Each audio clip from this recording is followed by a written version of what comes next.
Insides of Ricky Hatton funeral, son Campbell pays an emotional tribute in memorial service. Stay tuned as we bring you the latest news in boxing world. Subscribe! Ricky Hatton's son Campbell paid an emotional tribute to the former two-weight world champion at his funeral in Manchester, saying, "I can't explain how much I'm going to miss you, Dad." Hatton, a popular, larger-than-life character who unified the light welterweight division and also won a world welterweight title, was found dead aged 46 at his home in Hyde on September 14. Campbell Hatton, who followed his father into boxing and won 14 of his 16 professional fights before retiring this year, said at the memorial service, "I can't explain how much I'm going to miss you, Dad, and that we won't be making any new memories, but the ones we did I will cherish forever." A funeral procession started at 9:45 a.m. at the Cheshire Cheese Pub, Hatton's local, and was led by the famous Reliant Robin Van from Only Fools and Horses. Hatton was a huge fan of the show and once bought one of the original three-wheelers for £4,000. The cortege included stops at Hatton's boxing gym and the AO Arena, where he enjoyed some of his finest moments, the highlight indisputably being a win over the celebrated Kostya Tsayu on a raucous night 20 years ago to capture his first world title.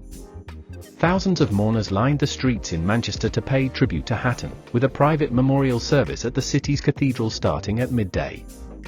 In attendance was Oasis frontman Liam Gallagher, a longtime friend of Hatton who accompanied him on his ring walk alongside brother Noel against Pauli Malignaggi in Las Vegas in 2008.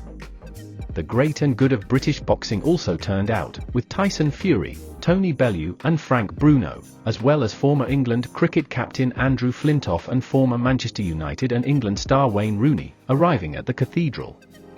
Also among the mourners was Hatton's former trainer Billy Graham, from whom he was virtually inseparable on his journey from the amateur ranks to the top of the boxing world.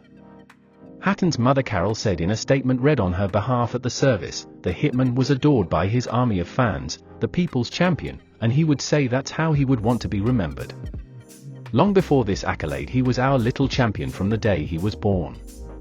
Following the service, the commemorative march headed to the Etihad Stadium, the home of Hatton's beloved Manchester City, where the cortege paused as hundreds of fans sang the club's anthem, Blue Moon, and There's Only One Ricky Hatton.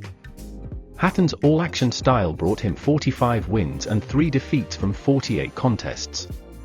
But it was his down-to-earth demeanor that especially endeared him to fellow professionals and fans around the world.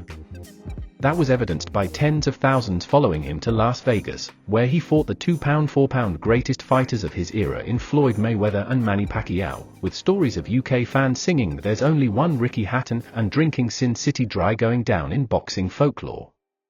Hatton suffered his first professional defeat when he was stopped by Mayweather in 2007, while a vicious second-round knockout by Pacquiao 2 years later precipitated his fall from top-level boxing.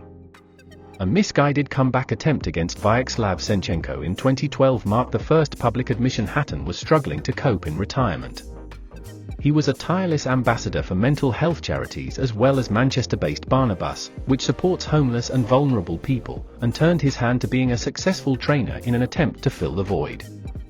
Having participated in a no-scoring exhibition against Mexico's Marco Antonio Barrera in 2022, Hatton announced in July he would return to the ring in a professional bout in Dubai in December. He had resumed training and his family said he had been in a good place and excited for the future before his death, for which Greater Manchester Police said there were no suspicious circumstances.